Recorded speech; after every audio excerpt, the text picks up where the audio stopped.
तो फिर से बहुत बहुत स्वागत है आप सभी का हमारे YouTube चैनल में। और आज के इस वीडियो में फिर से क्लास 10th का संस्कृत का जो आपका बुक है प्यूसम भाग 2 बुक, इस बुक का जो चैप्टर 2 है ना, उसका ऑब्जेक्टिव क्वेश्चन का डिस्कशन करवाने वाले हैं।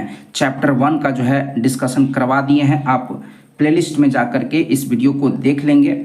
और आपको बता दें कि जितना आपका ऑब्जेक्टिव क्वेश्चन का यहाँ पर डिस्कशन करवा रहे हैं, ये आपके 2025 के मैट्रिक के परीक्षा के लिए एकदम बहुत ही ज़्यादा इम्पोर्टेंट है ना। एक एक चैप्टर से जितना आपको ऑब्जेक्टिव क्वेश्चन का डिस्कशन करवा रहे हैं, इससे बाहर आपके आने वाला जो मैट्रिक का परीक्षा है, इससे बाहर आपका एकदम नहीं पूछा जाएगा, है ना।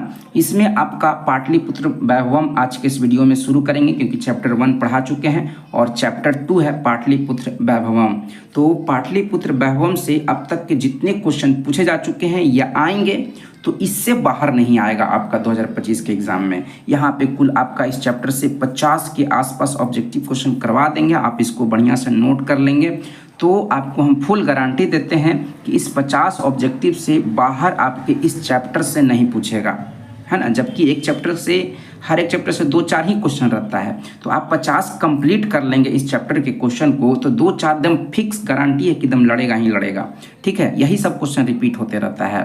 तो चलिए हम लोग बिना देर के हुए शुरू करते हैं। और पाटलिपुत्र वैभवम का पहला जो प्रश्न है, तत्र तीर्थयात्रिणः दर्शनार्थम आयन्ति। ये आपका एक स्टेटमेंट लिखा हुआ है और यहाँ पे अंडरलाइन किया हुआ है, आप ध्यान देंगे। तीर्थयात्रिणः के जगह पे अंडरलाइन किया हुआ है। और क्वेश्चन है प्रश्न निर्माण हेतु रेखांकित पद के स्थान पर क्या होगा, ऑप्शन के अकॉर्डिंग आपको बताना है। तो तीर्थयात्रिणः जो है ये आपका बहुवचन है ना, बहुवचन लिखा हुआ है ठीक है। तो यहाँ पे आपका इसको हिंदी में कन्वर्ट करते हैं तो होगा तत्र तीर्थार्थिनः दर्शनार्थम आयन्ति। वहाँ तीर्थयात्री लोग जो थे दर्शन के लिए आते थे। तो यहाँ पे क्वेश्चन क्या बन जाएगा, वहाँ पे कौन लोग दर्शन के लिए आते थे। तो यहाँ पे के जो है सही उत्तर होगा, है ना। कह कह कौ के ऐसे करके इसका शब्द रूप चलता है ना। तो के जो है एकदम सही उत्तर हो जाएगा, यानी कि तत्र के दर्शनार्थम आयन्ति, है ना। इस तरह से प्रश्न का निर्माण होगा, ठीक है। अब आते हैं दूसरे प्रश्न पर। और दूसरा प्रश्न है आपका पुरंदर पद का अर्थ क्या है। तो पुरंदर को जो है इंद्र कहा जाता है। क्या कहा जाता है, इंद्र भगवान को पुरंदर के नाम से भी जाना जाता है। तो ऑप्शन सी जो है एकदम सही उत्तर हो जाएगा, है ना। अब आते हैं तीसरे प्रश्न पर हम लोग आते हैं। और तीसरा प्रश्न आपका इस प्रकार से है कि किसके काल में पाटलिपुत्र की रक्षा व्यवस्था और शोभा मतलब सुंदरता उत्कृष्ट थी। तो इस प्रश्न का सही उत्तर हो जाएगा ऑप्शन ए, चंद्रगुप्त मौर्य के शासनकाल में, है ना। मौर्य वंश के जो राजा थे चंद्रगुप्त मौर्य, इनके शासनकाल में पाटलिपुत्र की रक्षा व्यवस्था और शोभा उत्कृष्ट थी, है ना। आपके किताब में ये स्टेटमेंट दिया हुआ है, तो ऑप्शन ए सही उत्तर हो जाएगा। चौथा प्रश्न है बुद्ध काले पाटलिपुत्रस्य नगरस्य नाम किम, यानी कि बुद्ध के काल में पाटलिपुत्र नगर का क्या नाम था। तो इसका सही उत्तर हो जाएगा पाटलीग्राम, है ना। पाटलीग्राम जो नाम है ये बुद्ध के समय में, जब बुद्ध का समय था उस समय पाटलिपुत्र का नगर का जो नाम था पाटलीग्राम था। क्या था, पाटलीग्राम था। इस बात को आप ध्यान में रखेंगे। फिर आपका पांचवा प्रश्न है पटना में गंगा नदी पर कौन सेतु है। तो पटना में जो है गंगा नदी पर आपका गांधी सेतु स्थित है। गंगा नदी पर कौन सा सेतु है, तो गांधी सेतु है, ठीक है। फिर आपका प्रश्न है गोलघर कहाँ है। तो गोलघर आपका पटना में है। कहाँ है, पटना में है। ऑप्शन बी सही उत्तर हो जाएगा। फिर सातवां प्रश्न है कुटनीम काव्य के रचनाकार कौन है। तो कुटनीम जो काव्य है, ग्रंथ है, इसके रचनाकार जो हैं दामोदर गुप्त हैं। कौन है, कवि दामोदर गुप्त जो हैं, इन्होंने कुटनीम नामक काव्य लिखा, जिसमें पाटलिपुत्र की विशेषताओं का वर्णन किया गया है। फिर आपका आठवां प्रश्न है कस्य महापुरुषस्य जन्म स्थानम पाटलिपुत्रे अस्ति, यानी कि कौन से महापुरुष का जन्म स्थान जो है पाटलिपुत्र में स्थित है। ऑप्शन के अकॉर्डिंग बताना है ना। तो इस प्रश्न का सही उत्तर हो जाएगा गुरु गोविंद सिंह। गुरु गोविंद सिंह जो हैं ये सिख धर्म के 10वें गुरु थे, है ना, और इनका जन्म, है ना, पाटलिपुत्र यानी कि पटना, वर्तमान पटना साहिब में हुआ था। तो इस प्रश्न का सही उत्तर ऑप्शन डी हो जाएगा। ठीक है, गुरु गोविंद सिंह। 9 नंबर प्रश्न है, सिखों के 10वें गुरु कौन थे। तो सिख धर्म के जो 10वें गुरु थे वो थे गुरु गोविंद सिंह। ऑप्शन सी सही उत्तर हो जाएगा, है ना। ये सब देख रहे हैं, आपका प्रश्न जो है यहाँ लिखा हुआ है 20, 22, ये सब प्रश्न जो है रिपीटेड हैं 18, 20, है ना, यानी कि 2018 में 2020 में ये सब प्रश्न पूछे जा चुके हैं। 10 नंबर प्रश्न है, पाटलिपुत्र किस प्रांत की राजधानी थी। तो पाटलिपुत्र जो है बिहार प्रांत की राजधानी थी। ऑप्शन ए सही उत्तर हो जाएगा। 11 नंबर प्रश्न है आपका, दामोदर गुप्त ने किस काव्य की रचना की। ऑप्शन के अकॉर्डिंग आपको बताना है। तो इस प्रश्न का सही उत्तर हो जाएगा कुटनीमत, यानी कि दामोदर गुप्त ने जो है कुटनीमत नामक काव्य की रचना की। ऑप्शन डी सही उत्तर हो जाएगा। फिर आपका 12 नंबर प्रश्न है, काव्य मीमांसा के कवि कौन हैं। तो काव्य मीमांसा के जो कवि हैं वो राजशेखर हैं। ऑप्शन ए सही उत्तर हो जाएगा। 13 नंबर प्रश्न है, राज्ञः अशोकस्य समय अस्य नगरस्य वैभवं कीदृश आसीत्, यानी कि राजा अशोक के समय में इस नगर की वैभव कैसी थी। तो समृद्ध थी। ऑप्शन सी सही उत्तर हो जाएगा, यानी कि इसका आंसर बनेगा राज्ञः अशोकस्य समय अस्य नगरस्य वैभवं समृद्ध आसीत्। तो ऑप्शन सी सही उत्तर हो जाएगा। 14 नंबर प्रश्न है, मेगास्थनीज पटना किसके समय में आया था। तो मेगास्थनीज जो आया था चंद्रगुप्त मौर्य के शासनकाल में पटना पाटलिपुत्र के धरती पर आया था। ऑप्शन सी सही उत्तर हो जाएगा। फिर आपका 15 नंबर प्रश्न है, पाटलिपुत्र पटना के नाम से कब प्रसिद्ध हुआ। तो पाटलिपुत्र जो है पटना के नाम से मध्यकाल में प्रसिद्ध हुआ। ऑप्शन सी सही उत्तर हो जाएगा। फिर 16 नंबर प्रश्न है, पाटल पुष्पों की पुतलिका रचना के आधार पर पटना का कौन सा नाम है। तो पाटल पुष्पों की पुतलिका की रचना के आधार पर जो है ना, वर्तमान में नहीं, पटना का उस समय प्राचीन जो नाम था पाटलिपुत्र था। पाटलिपुत्र जो नाम आया, कैसे इसकी उत्पत्ति हुई। तो पाटल पुष्प की पुतलिका के रचना के आधार पर हुआ। पाटल पुष्प का मतलब होता है गुलाब का फूल, है ना। यहाँ पे प्राचीन काल में क्या हुआ करता था, पाटल पुष्प यानी गुलाब के फूल का बहुत ज़्यादा उत्पादन होता था, इसलिए पाटल पुष्पों की पुतलिका की रचना के आधार पर ही इस धरती का, है ना, पटना जो धरती है उसका नाम उस समय पाटलिपुत्र था। ऑप्शन सी सही उत्तर होगा। फिर आपका है 17 नंबर प्रश्न है, पटना का इतिहास कितना पुराना है। या आपसे पूछेगा कि पाटलिपुत्र का इतिहास कितना वर्ष पुराना है। तो इसका सही उत्तर हो जाएगा 2500 वर्ष इसका इतिहास पुराना है। ठीक है, 17 पे हम लोग आए, अब हम लोग 18 पे आते हैं। 18 नंबर प्रश्न है, यूनान का राजदूत कौन था। तो यूनान का जो राजदूत था वो मेगास्थनीज था। आपको याद रखना है ना, कि यूनान का राजदूत मेगास्थनीज था, और मेगास्थनीज जो था वो चंद्रगुप्त मौर्य के शासनकाल में, चंद्रगुप्त मौर्य के शासनकाल में यहाँ पाटलिपुत्र की धरती पर आया था। और मेगास्थनीज ने एक बुक लिखा था जिसका नाम है इंडिका बुक की रचना किसने किया। तो मेगास्थनीज ने किया। मेगास्थनीज कहाँ का राजदूत था। तो यूनान का था।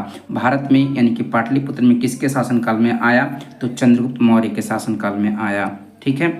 19 नंबर प्रश्न है, कौमुदी महोत्सव किस ऋतु में मनाया जाता था। तो कौमुदी महोत्सव जो था शरद ऋतु यानी कि शीत ऋतु, आपसे ऑप्शन में शीत ऋतु भी दे सकता है। तो शीत ऋतु में जो है यानी कि शरद ऋतु में जो है कौमुदी महोत्सव पाटलिपुत्र में मनाया जाता था। फिर 20 नंबर प्रश्न है, पटना नगर की पालिका देवी कौन है। तो पटन देवी जो है पटना नगर की पालिका देवी हैं। ऑप्शन सी सही उत्तर हो जाएगा। 21 नंबर प्रश्न है, बिहारस्य कस्मिन् नगरे गोलगृहम् अस्ति। तो आपका हो जाएगा पाटलिपुत्रे नगरे, है ना, बिहारस्य पाटलिपुत्रे नगरे गोलगृहम् अस्ति, यानी कि बिहार के पाटलिपुत्र में जो है गोलगृह स्थित है। फिर 22 नंबर प्रश्न है आपका, गुरु गोविंद सिंह का जन्म स्थान कहाँ है। तो पाटलिपुत्र पटना जो है गुरु गोविंद सिंह का जन्म स्थान है। फिर आपका 23 नंबर प्रश्न है, परिभूत पुरंदर स्थानम की संज्ञा किसे दी गई है? तो परिभूत पुरंदर स्थानम का अर्थ होता है ना, इंद्र के, है ना, स्वर्ग के समान।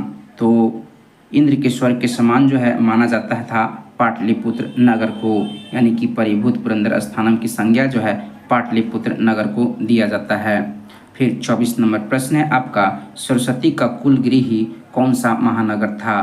पाटलिपुत्र, है ना, क्योंकि पाटलिपुत्र नालंदा में जो था, है ना, नालंदा विश्वविद्यालय था, ठीक है, इसलिए पाटलिपुत्र को जो है सरस्वती का कुलगृह कहा जाता था। तो ऑप्शन सी एकदम सही उत्तर हो जाएगा। फिर आपका है 25 नंबर प्रश्न है, पटना में हमेशा युद्ध, आग और बाढ़ का भय रहेगा, किसने कहा था? तो गौतम, है ना, भगवान बुद्ध ने जो है कहा था, है ना, जब वो पाटलीग्राम एक बार गए थे, है ना, तो उन्होंने कहा था कि भविष्य में जो है उसका भविष्यवाणी किए थे पाटलीग्राम का, कि यह जो पाटलीग्राम है ये भविष्य में एक महानगर बनेगा और इस महानगर में हमेशा युद्ध, आग और बाढ़ का भय बना रहेगा। यह भविष्यवाणी गौतम बुद्ध ने किया था। फिर 26 नंबर प्रश्न है, कौमुदी महोत्सव डैश अति प्रचलित। कौमुदी महोत्सव जो था कब प्रचलित था, है ना? तो ये जो आपका कौमुदी महोत्सव जो था मौर्य शासन काले, है ना, मौर्य के शासन काल में जो था कौमुदी महोत्सव बहुत ही प्रचलित था। ऑप्शन ए सही उत्तर हो जाएगा। फिर आपका है 27 नंबर प्रश्न है, पाटलिपुत्र वैभवम पाठ में किस शहर का वर्णन किया गया है? तो इसमें आपका पटना शहर का वर्णन किया गया है। फिर 28 नंबर प्रश्न है आपका, काल चक्र के कारण कितने वर्ष तक मध्यकाल में पटना की स्थिति जर्जर थी? तो आपका बुक में लिखा है सहस्त्र वर्ष, है ना, वर्ष, यानी कि 1000 वर्ष, 1000 वर्ष तक जो है ना, मध्यकाल में पटना की स्थिति, है ना, मुसलमानों के द्वारा पाटलिपुत्र की स्थिति को बहुत ही जर्जर कर दिया गया था, है ना। नालंदा विश्वविद्यालय को पूरा क्या कर दिया गया था? अलाउद्दीन खिलजी के द्वारा जला दिया गया था। तो 1000 वर्ष सही उत्तर होगा। फिर आपका 29 नंबर प्रश्न है, पटना शब्द किस शब्द से बना है?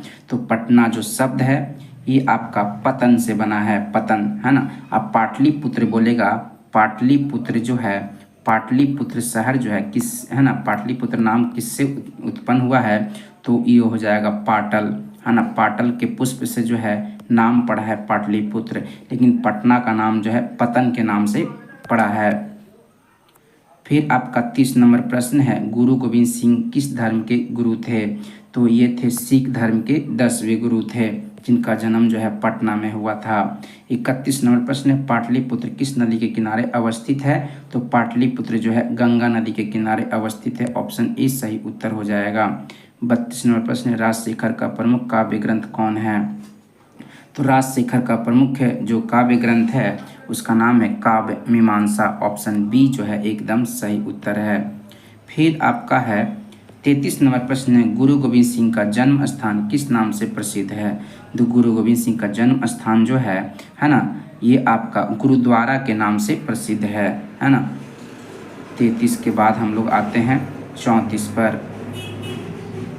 तो 34 नंबर प्रश्न कुछ इस प्रकार से है, कालांतर में कौन गांव पाटलिपुत्र कहलाया?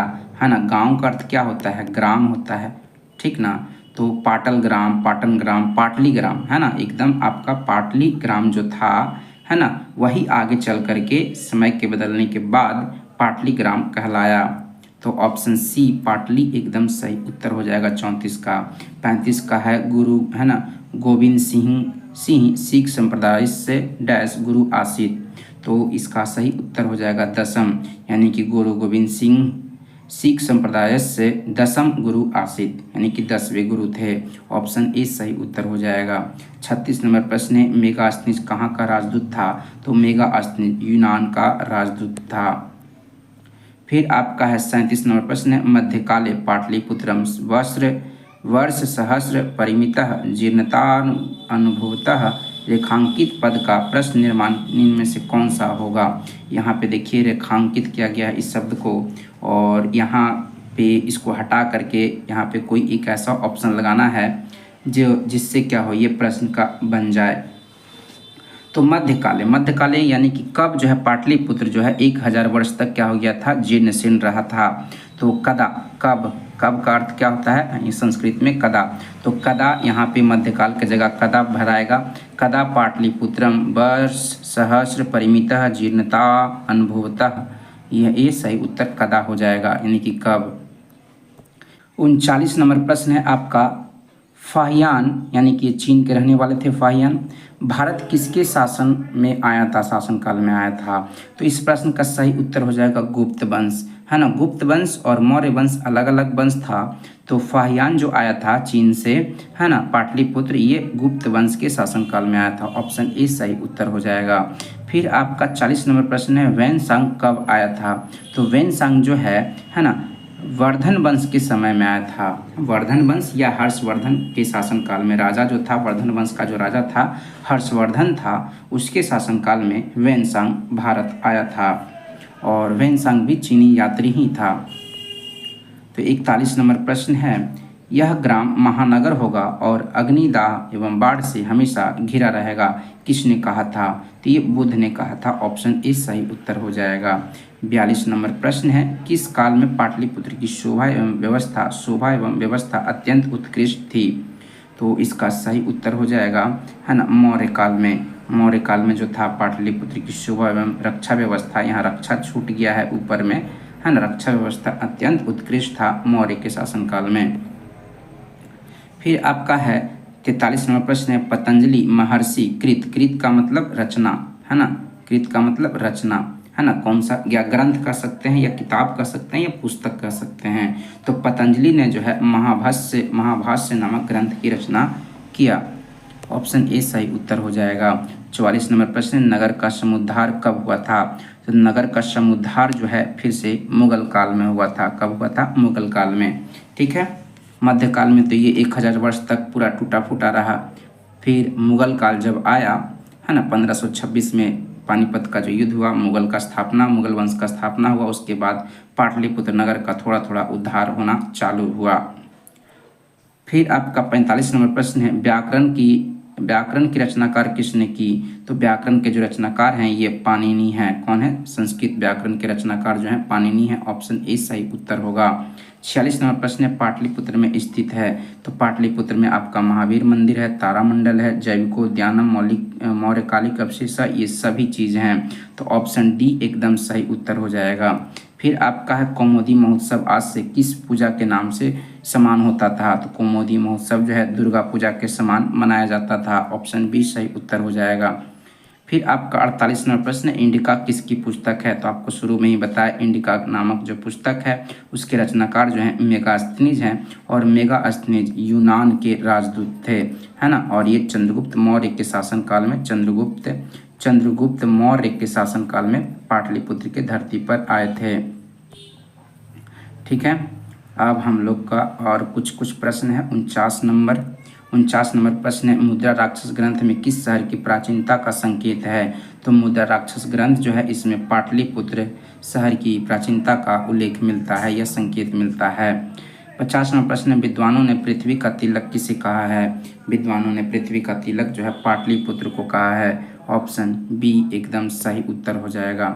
51 नंबर प्रश्न है, इंद्रलोक एवं स्वर्ग से भी सुंदर की उपमा किसको दिया गया है। तो पाटलिपुत्र को, यानी कि एक समय में पाटलिपुत्र जो था इंद्रलोक यानी कि स्वर्ग से भी सुंदर था, है ना। ये उपमा जो है किसको दिया गया है। तो पाटलिपुत्र को दिया गया है। कुल 51 क्वेश्चन का डिस्कशन करवाए आपका पाटलिपुत्र वैभवम जो पाठ है ना। और नेक्स्ट जो वीडियो होगा वो तीसरा चैप्टर का होगा। तो आप लोग जो हैं थोड़ा सपोर्ट करें, चैनल को सब्सक्राइब करें, लाइक करें। आपके लिए कंटिन्यू जो है पूरा संस्कृत का मटेरियल और उसके अलावा अन्य सब्जेक्ट का जो है अभी कंटिन्यू आपका ऑब्जेक्टिव डिस्कशन करवाएंगे। और आपको फाइनली हम बता दें कि इतना जो आप संस्कृत का ऑब्जेक्टिव करवा रहे हैं इसको बढ़िया से सुन करके शॉर्ट नोट्स बना लेंगे तो आपको इससे बाहर, है ना, जैसे कि आज इस चैप्टर को करवाए, है ना, पाटलिपुत्र वैभवम को, तो इतना पाटलिपुत्र वैभवम का ऑब्जेक्टिव क्वेश्चन आप कलेक्ट कर लेंगे, कॉपी में लिख लेंगे, तो इससे बाहर पाटलिपुत्र से क्वेश्चन पूछवे नहीं करेगा, एकदम गारंटी के साथ बोल रहे हैं, ठीक ना। तो चलिए मिलते हैं नेक्स्ट वीडियो में। Thank you.